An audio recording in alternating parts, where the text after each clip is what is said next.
Hi folks, welcome to RJA Impact. Today we're going to be looking at the rise and fall of Elizabeth Holmes and Theranos. We've provided the story so far, but as trials are still ongoing, we'll provide an update on progress as events unfold. Thank you for watching this video. Please don't forget to like the video, subscribe to the channel and click the notification button so you don't miss out on any future video releases. The rise and fall. Elizabeth Holmes was the founder and chief executive of Theranos, a now defunct health technology company. Theranos soared in valuation after the company claimed to have revolutionised blood testing by developing testing methods that could use surprisingly small volumes of blood, such as from a finger prick. By 2015, Forbes had named Holmes the youngest and wealthiest self-made female billionaire in America on the basis of a $9 billion valuation of her company.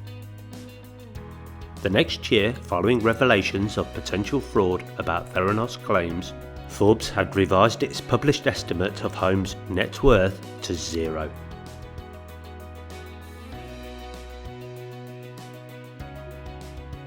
And Fortune had named her one of the world's most disappointing leaders.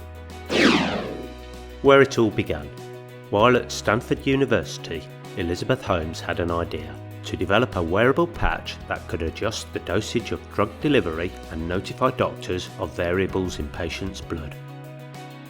She started developing lab-on-a-chip technology for blood tests, with the idea to start a company that would make blood tests cheaper, more convenient and accessible to consumers. Holmes dropped out of Stanford in 2003 and used the education trust from her parents to found the company that would later be called Theranos, derived from a combination of the words therapy and diagnosis. Early company expansion was promising. In 2012, Safeway invested $350 million into retrofitting 800 locations with clinics that would offer in-store blood tests. In 2013, Theranos partners with Walgreens to offer in-store blood tests at more than 40 locations. A number of other business partnerships, for example with the Cleveland Clinic and the Food and Drug Administration, were announced. Theranos was awarded the 2015 Bioscience Company of the Year award by the Arizona Bioindustry Association. What was Theranos' product? Holmes described her fear of needles as a motivation and sought to perform blood tests using only small amounts of blood. When Holmes initially pitched the idea to read vast amounts of data from a few droplets of blood derived from the tip of a finger to her medicine professor Phyllis Gardner at Stanford, Gardner responded, "I don't think your idea is going to work," explaining that it was impossible to do what Holmes was claiming could be done. Several other expert medical professors told Holmes the same thing. However, Holmes did not relent, and she succeeded in getting her advisor and dean at the School of Engineering, Channing Robertson, to back her idea. With a few drops of blood, Holmes and Theranos promised that its Edison test could detect conditions such as cancer and diabetes quickly and without the hassle of needles. The credibility of Theranos was attributed in part to Holmes' personal connections and ability to recruit the support of influential people, including Henry Kissinger, George Shultz, James Mattis and Betsy DeVos. Recognition. Before the collapse of Theranos, Holmes received widespread acclaim. In 2015, she was appointed a member of the Harvard Medical School Board of Fellows and was named one of Times Magazine's Time's 100 Most Influential People. Holmes received the Under 30s Doers Award from Forbes and was ranked number 73 in its 2015 list of the world's most powerful women. She was also named Woman of the Year by Glamour and received an honorary Doctor of Humane Letters from Pepperdine University. Holmes was awarded the 2015 Horatio Alger Award of the Horatio Alger Association of Distinguished Americans, making her its youngest recipient in history.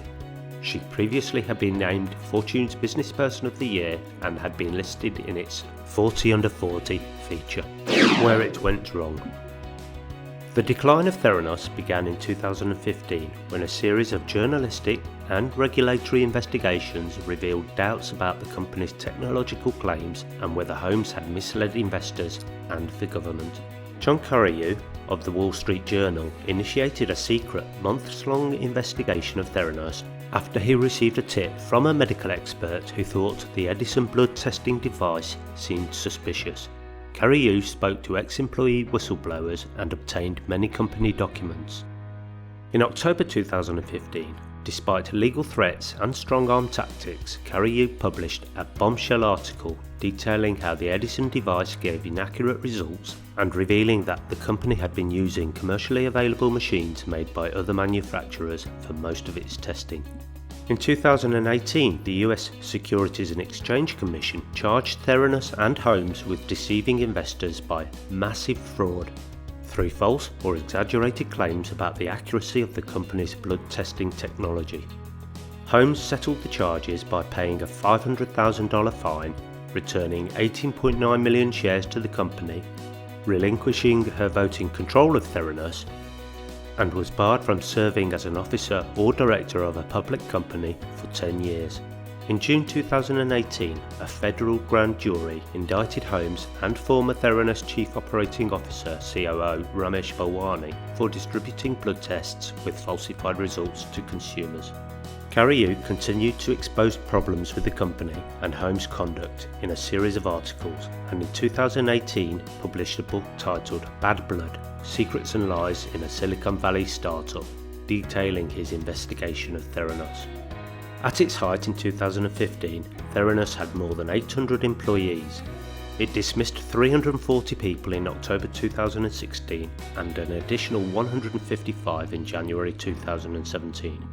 In April 2018, Theranos filed a WARN Act notice with the state of California, announcing its plans to permanently lay off 105 employees, leaving it with fewer than 24 employees. Most of the remaining employees were laid off in August 2018. On September 5, 2018, the company announced that it had begun the process of formally dissolving, with its remaining cash and assets to be distributed to its creditors. From the lab industry, who is seeding all sorts of bad stuff about us into the press, or false statements about us, and we've had to keep our heads down and focus on what we're doing, in the belief that person by person we will demonstrate the integrity of what we do. The case US v. Holmes et al. Began on August 31, 2021 and is expected to last 13 weeks or longer. If convicted, Holmes faces up to 20 years in federal prison, plus potentially millions in restitution and fines. Legacy.